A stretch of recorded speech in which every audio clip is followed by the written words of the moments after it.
52 before Christ, Gaul, central France. An army of 60,000 Roman soldiers stood in open land and began building walls, not walls to protect a city, not walls to hold a fortress. They were building walls to trap themselves inside. Outside those walls, 80,000 Gallic warriors were already surrounded, and somewhere beyond the horizon, 250,000 more were marching to rescue them. One Roman general looked at all of this and did not retreat. He did not negotiate. He did not ask for terms. He built more walls. His name was Julius Caesar, and what he did at Alesia in the autumn of 52 before Christ was not just a battle. It was something the ancient world had never seen before and would never forget. The trap that worked both ways. To understand Alesia, you have to understand who Caesar was fighting.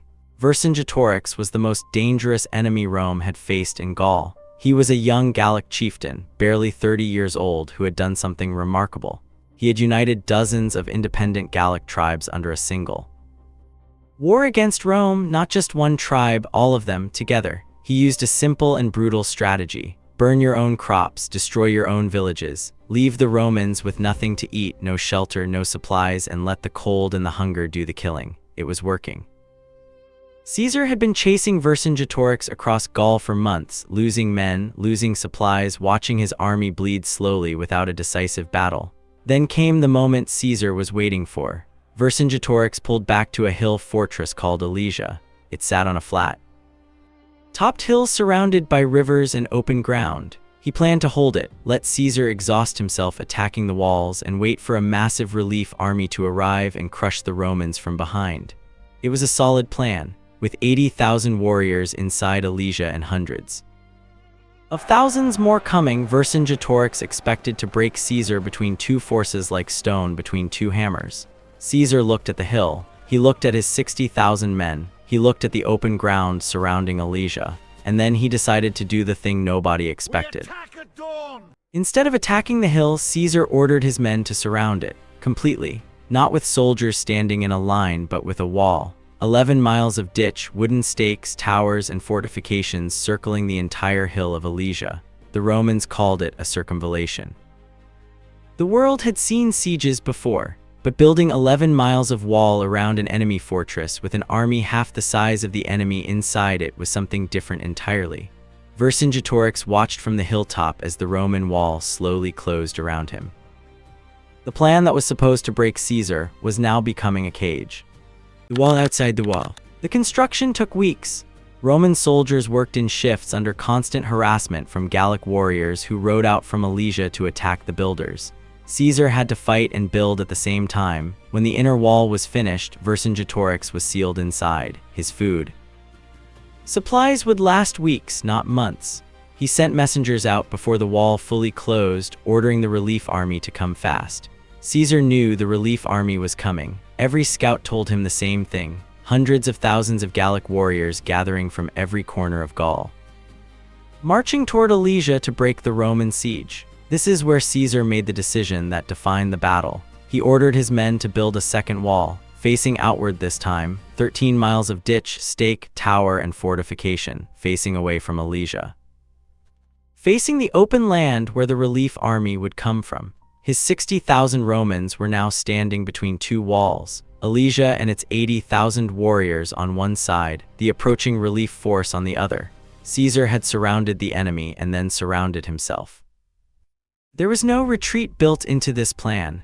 The walls they had built would hold them in place just as much as they held the enemy. If the inner wall broke, Gallic warriors from Alesia would pour through. If the outer wall broke, 250,000 relief fighters would flood in from behind. Caesar's army had one direction left, forward, on both sides.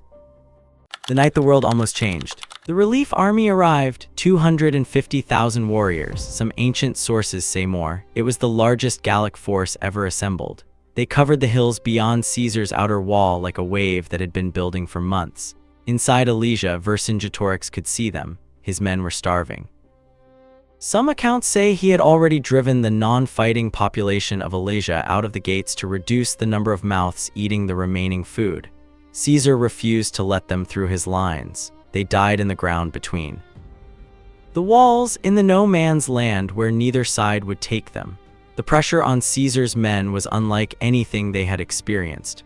Hunger inside Alesia meant the Gauls there would fight with the desperation of men who had nothing left to lose.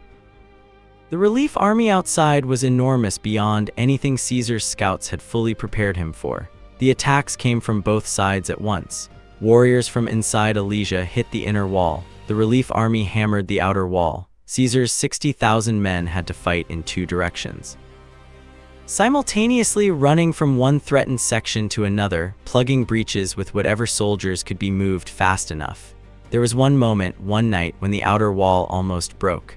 The relief army found a weak point in the northern section, a place where the terrain forced a gap in the Roman fortifications.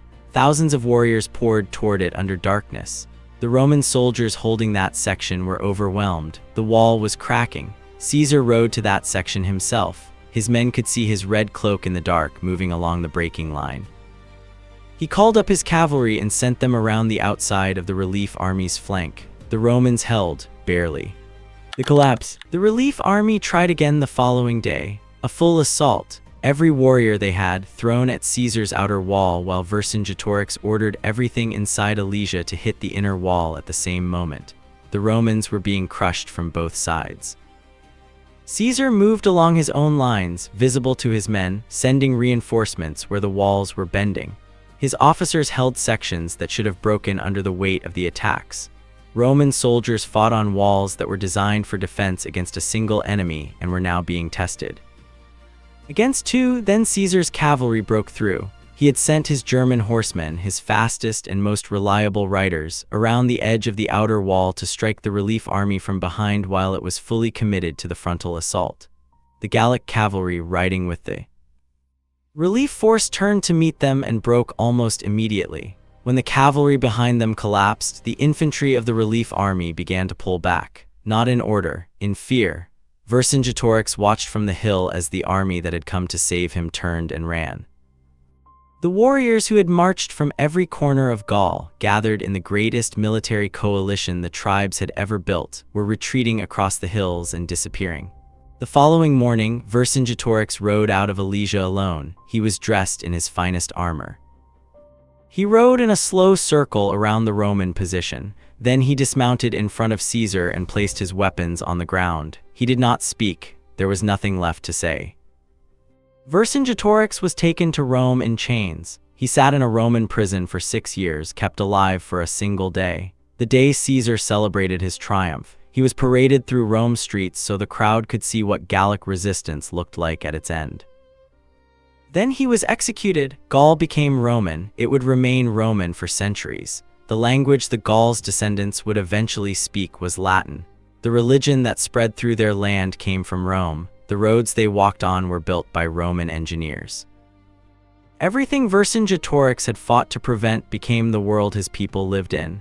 At Alesia, Caesar had faced 300,000 enemies with 60,000 men. He had built walls in both directions. He had fought on two fronts simultaneously.